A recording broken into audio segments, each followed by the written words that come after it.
Welcome to our channel Pattu'sGalattaKitchen. நம்மளோட சேனலில் நிறைய யூனிக்கான ரெசிபிஸ் அப்லோட் பண்ணியிருக்கேன். இன்னும் நிறைய யூனிக்கான ரெசிபிஸ் அப்லோட் பண்ண போகிறேன். ஸோ சேனலை மறக்காமல் ஃபாலோ பண்ணிவிடுங்க. வாங்க நம்ம கலாட்டாவை ஸ்டார்ட் பண்ணலாம். இன்றைக்கி நம்ம சேனலில் ரொம்ப அட்டகாசமான வேர்க்கடலை கிரேவி எப்படி பண்ணுறதுன்னு பார்க்கலாம். அதுக்கு நான் இன்றைக்கி 150 கிராம் வேர்க்கடலை எடுத்திருக்கேன். வறுத்த வேர்க்கடலையில் தோல் உரித்து எடுத்திருக்கேன். கூடவே கொஞ்சமாக தண்ணி சேர்த்துக்கலாம்.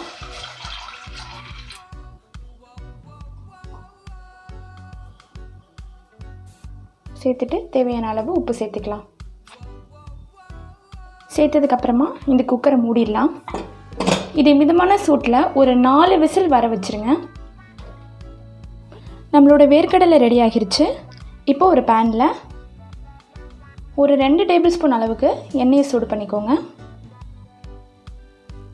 எண்ணெய் நல்லா காஞ்சதும் அதில் வாசனைக்காக ஒரு பட்டை, 2 ஏலக்காய், 2 கிராம்பு, ஒரு பிரியாணி இலை சேர்த்துட்டு கூடவே கொஞ்சமாக சோம்பு சேர்த்துக்கலாம். எல்லாத்தையும் சேர்த்துட்டு நல்லா கலந்து விட்டுடலாம். கலந்து விட்டதுக்கப்புறமா இதில் 2 வெங்காயத்தை இந்த மாதிரி நீளமாக கட் பண்ணி வச்சுருக்கேன். அதையும் இதில் சேர்த்துடலாம். சேர்த்துட்டு நல்லா கலந்து விட்டுருங்க.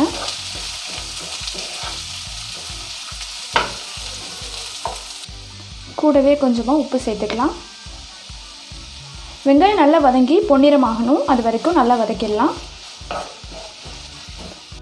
வெங்காயம் வதங்கிட்டு இருக்கட்டும். இதுக்கு நம்ம ஒரு பேஸ்ட் ரெடி பண்ணிட்டு வந்துடலாம். அதுக்கு ஒரு மிக்ஸி ஜாரில் 2 தக்காளியை இந்த மாதிரி நீளமாக கட் பண்ணி வச்சுருக்கேன். அதை இதில் சேர்த்துடலாம். கூடவே 5 போல் சின்ன வெங்காயத்தை உரித்து வச்சுருக்கேன். அதையும் இதில் சேர்த்துடலாம். கூடவே கொஞ்சமாக சோம்பு, 1 டீஸ்பூன் அளவுக்கு இஞ்சி பூண்டு பேஸ்ட், கூடவே 1 டீஸ்பூன் அளவுக்கு ஜீரகத்தூள், 1 டேபிள் ஸ்பூன் மிளகாய்த்தூள்,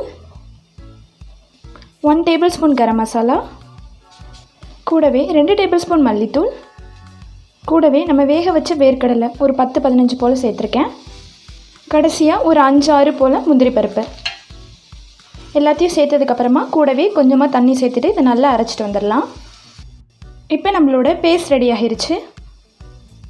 நம்மளோட வெங்காயம் நல்லா வதங்கி பொன்னிறமாகிருக்கு. இப்போ இதில் நம்ம அரைச்சி வச்ச பேஸ்ட் அதை சேர்த்துடலாம்.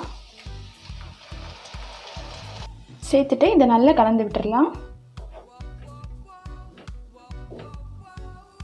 உங்களுக்கு தேவைப்பட்டால் அரைக்கும் போதே கொஞ்சமாக தேங்காய் சேர்த்து அரைச்சிக்கலாம். அது உங்களோட இஷ்டம்தான். தேங்காய் சேர்த்தா இன்னும் நல்லாயிருக்கும் டேஸ்ட்டு. கலந்ததுக்கப்புறமா இதை மூடி வச்சிடலாம். இது நல்லா கொதிச்சு வரட்டும். இப்போ கிரேவி நல்லா சுண்டி வந்திருக்கு பாருங்கள். இதில் இருந்த பச்சை வாசனையும் போயிடுச்சு. இந்த ஸ்டேஜில் இதில் ஒரு 1/2 ஸ்பூன் போல் சுகர் சேர்த்துக்கிறேன். சேர்த்துட்டு நல்லா கலந்து விட்டுருங்க. சுகர் வந்து ஆப்ஷனல் தான். வேணும்னா சேர்த்துக்கோங்க, வேணான்னா ஒமிட் பண்ணிடுங்க. நல்லா கலந்து விட்டதுக்கப்புறமா நம்ம வேக வச்சு வேர்க்கடலையெல்லாம் சேர்த்துடலாம்.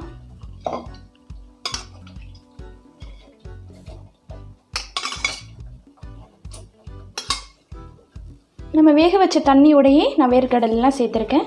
சேர்த்துட்டு இதை நல்லா கலந்து விட்டுடலாம்.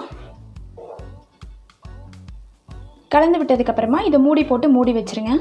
இதை ஒரு 8லேருந்து 10 நிமிஷம் வரைக்கும் நல்லா கொதிக்க விட்டுருங்க. கடைசியாக கொஞ்சமாக கஸ்தூரி மேத்தியை இந்த மாதிரி கையில் க்ரஷ் பண்ணி சேர்த்துடலாம்.